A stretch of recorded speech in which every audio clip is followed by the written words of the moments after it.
Welcome to this presentation for Kilted Ancestors. Kilted Ancestors is a private Facebook group set up as a meeting place for those with Scottish ancestry.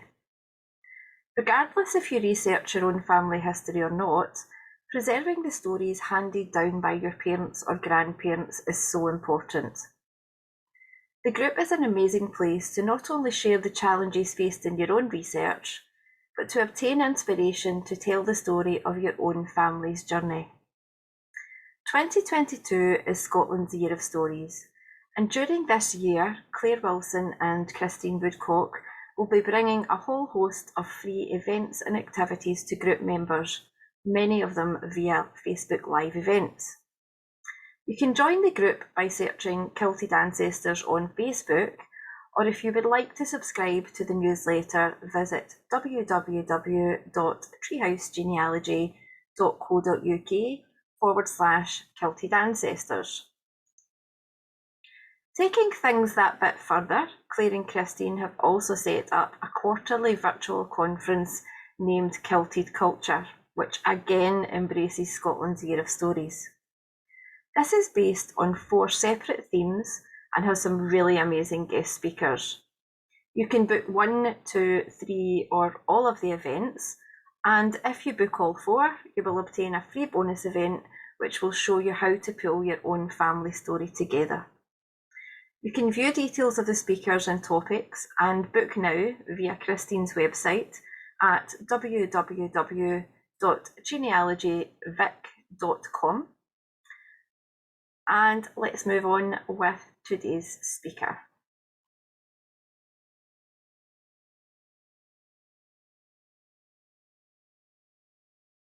Good afternoon, and thank you, Claire, for the invitation to speak with Kilted Ancestors. It's great to join you. My name is Janet Barrie, and I'm the chair of the Society for One Place Studies. And for the next 10 minutes or so, we are going to look at what is a one place study and how it relates to family and to local history. I'm not a Scot, but I did have the good sense to marry one. And the strapline of the Society of One Place Studies is where family history and local history unite. And family historians usually want to know about everything about a particular family, wherever that takes them. And local historians traditionally want to know the local impact or outworking of national trends, and often with reference to where the records tell the story. But a one-place study wants to explore everything about a particular place from both perspectives. So unpacking this a bit, first, what is a place? It can be anywhere. It can be a cemetery or a war memorial, and top left is Rutherglen Cemetery in Glasgow. Many became interested in war memorials at the centenary of the First World War in 2014, and some started studies on cemeteries as a lockdown project. It can be a town. In both Haddington and Lone Head, for example, are registered studies. Or it can be part of a larger study, such as the New Haven area of Edinburgh, which is the middle picture. Or you can take a larger place and concentrate on one aspect of it, such as pre-1800 records of Melrose, which one of our members is doing. Bottom right is North Walls and Brims on Orkney. And for this, the study is as much about the sea as it is about the land. It can be a single street, like Beach Lane in Fisher Road, which is top right, even a single house or an institution. And one good example of that is the Temple Mount House for inebriate women. So that's a place. What is a study? Well, it can be anything you want it to be. So those who come into it from family history, it may well be the family stories and kinship networks that link the different people of a place. For those who come into it from local history, it may, for example, be the coming of the turnpikes and the railways and how they affected industrial development in an area and the impact that had on a place. For those who are interested in population history, it could be the ages and trades of those who moved in or moved out. And for those who are interested in physical history, it could be how what is under the ground influences the activities that go on above the ground. One of our former chairmen, Janet Barrie, has published a book entitled 10 Steps to a One Place Study. And the 10 steps are highlighted here. Oh, that looks rather a lot. So let's break it down a little bit. The first 3 steps are choose, reconstruct, and populate. And as we alerted earlier, there are some choices here. And the choices that you make influence the study that you undertake. If you pick a small place, you can pretty much look at everything. For a bigger place, you might have to choose selective. But the one chooses the wizard, however, and most of us find that the place chooses us rather than the other way around. Reconstruct is a grand term for get the feel of your place. Maps, old and modern, and photos are helpful here, but also check what has been done before so that your work is building on that of others rather than repeating what's already been done. And under populate, we begin to get a feel for the people who lived in our place and how that changed over time. Step 4 is collect. One place studies use the same sources as family historians, but perhaps we use them different ways. So for example, we may use birth, marriage, death, and census records, but are looking at building kinship networks across the entire community rather than just families. Inheritance documents, wills, and retours of wealthier individuals often describe land they held, often with the current occupiers, and also give details of the charities they support. But we will look at anything that shows light on our places or gives us more information about them. Deeds and estate records are like gold dust if you can get them. Municipal records are an underrated source of information with details of planning and the like. Court records are important, and in Scotland you have the advantage of the Kirk Session minutes too. Newspapers also give a lot of information, both on the major issues of the day and the prize winners at the local show. The key rules at this stage are to be systematic, to be organised, and don't dismiss a potential source of information. Of course, many of us realise we are doing a one-place study when we have already gathered lots of information, so there may be a bit of sorting and filling of gaps to be done. So now we've got all this lovely information, what are we going to do with it? What patterns can we see and what can we learn? We can connect people, places, and events to show how these interrelate. We analyse this information to draw conclusions. Was the population growing or shrinking over time, and why? We synthesise this information to tell a story of a time period or a theme. And then we contextualise that by relating it in our places to what is going on in the wider world, or by comparing it with other places. And of course, this is a circular process. As we analyse the data, we get new questions. We discover new sources, which may alter our previous conclusions. In that sense, it's never finished, but that doesn't matter. What are we going to do with all this work? Well, there's ways of disseminating it.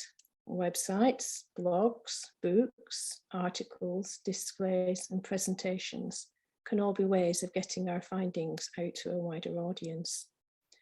May have a stand at a local heritage fair. We referred to the New Haven study earlier. They have a stall in the village every dry Saturday where people bring photos for discussion and copying. We can speak at meetings. But putting our studies out there helps us to encourage others to give it a go, but it often also leads to material making its way back to you, particularly pictures and reminiscences. If you want to know more, there are 3 courses that are related to one-place studies. 2 are by Pharaoh's tutors, Research from a New Perspective, and British Family and Local Community in the Early 20th Century, done by one of the Society for One-Place Studies previous chairman, Janet, whose book we alluded to earlier. The middle one, Organising One-Place Study, is done by another previous chair, Kirsty. The Society for One-Place Studies is a collection of like-minded individuals who enjoy this hobby. Membership costs £10 a year. You can register your study, which includes a profile page on our website, a link to your website if you have one, and an alias email address. Other benefits of membership include the journal, regular webinars and a conference, with a growing catalogue of back recordings, regular live chats on Zoom, and a private Facebook group for discussion. But importantly also the chance to develop our skills by writing for Destinations, our journal, or leading a webinar. And we also offer a 10% off the Farers Tutors One Place Study course. That concludes my brief summary into the world of One Place Studies. We have 2 rules: research with integrity and have fun. And I hope this has encouraged you to dip your toes into the One Place Studies water. Thank you for listening. So yeah, when we actually got talking about having you on, Christine messaged me on Facebook and said, "Can you tell me what a One Place Study is?" And when I started telling her, she said, "Oh, I've got one in mind where some of her family came from." And interestingly, it joins on to where my one place is. And I thought, that's fab, we can maybe share information. Oh, that's good. That's good. Well, and as you were giving your presentation, I was thinking, you talked about newspapers. I thought, oh, I got to get onto the British Newspaper Archive this afternoon. See if I could find in there. And you know, I think when I joined, my uni friend, you know, we had regular Zooms and we were talking, and it was Jane Barton, and she started the Rutherglen Cemetery, and I think she does one in the north of England as well. She does. And I was sitting talking to Jane, and she said, "Oh, I've joined the Society of One Place Studies," and we started talking. I said, "Oh, what exactly is that?" And she started talking about it, and I quickly realised that a cemetery where I had researched war graves in Yorkshire was already a One Place Study. In itself. I'd already done one without actually realising it. So yeah, I joined, signed that one up, and then, you know, the fact that in my local area, I've got one from my local area, and was sharing a lot of information anyway. Why was I not collating all this information? You know, so you kind of realise that you're actually doing a One Place Study without realising it. It's, you know, so you're probably doing the same, Christine. Yeah. Oh, absolutely. Yeah, absolutely. Yeah. I think a lot of people find that they don't know what it is, and when they find out what it is, they say, "Oh, I've got one of those." I've been doing that all along. Yeah, quite. Yeah. And a lot of people who are members are genealogists themselves, or amateur genealogists, and it's another way, I think, to add a section onto your website that's something that's a bit different and shows your interest. But I'm not particularly. I mean, my personal ancestry are all God-fearing Baptist cotton weavers that didn't really fall foul of the law and didn't even baptize the children. So I found I was far more interested in studying the people who were around them and the people who lived in the area than my actual personal ancestry, and fell into it that way. But we certainly have members who have come at it from the population history side or from the industrial archaeology side. My husband, for example, does the study of Beech Lane in Fisher Row because he has ancestors that come from there, but he also has Fisher, and he's interested in the Fisher communities, and that side of things. And I think the joy with a One Place Study as well is it is what you want it to be. If you want to, I mean, I started off, I'd looked at a lot of the memorials, the local churchyard, and then I decided I'm going to start compiling lists of all the businesses. So that's pretty much what I've been doing for a while, is going through all the directories and collating them all and putting them all into categories of what types of businesses. So you can actually, it's interesting because you can actually see what was a little town growing gradually through the years. So yeah, I mean, it's great that you just do what interests you. You know, there's no set rules. So, you know, Janet, when I said to Claire, what is a One Place Study? Her answer was, well, whatever you want it to be. Okay, well, that doesn't help me. Yes and no. And I mean, it is. It is whatever you want it to be. Yeah. We're not prescriptive about how you go about it because every place is different. And every researcher. And every researcher is different. This is a hobby, you know. Right, absolutely. So it's where you want it to go. And sort of Janet, the other Janet Fu in her book gives some ideas of how you may want to develop that and how you want to take it. But it really is just a matter of seeing what's out there and seeing what you can do with it. Right. I think. And I mean, there's members from all over the world. Am I right? Yeah, there are.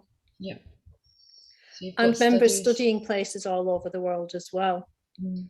So we Yes. have our previous treasurer, for example, lives in New Zealand but is studying a place in Buckinghamshire. Our current vice chair lives in Utah but is studying 3 places in Italy.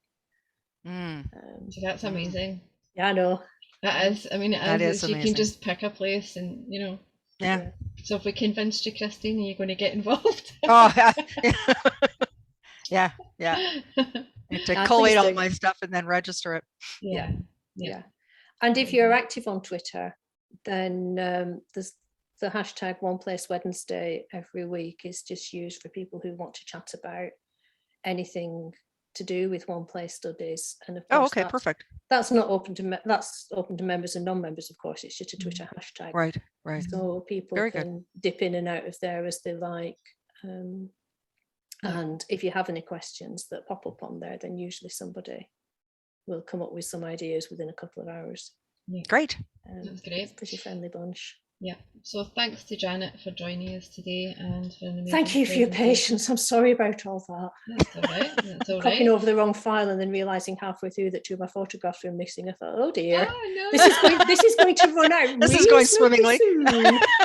It's going swimmingly badly, but we got there in the end. Yeah. So if anyone wants to connect with the Society of One Place Studies, you can check out their website. They also have Twitter, Facebook, Instagram. Instagram, yes. Yeah, Instagram as well. So you can connect with them there and check out what's on offer. Yeah, please Perfect. do. You'll be very welcome.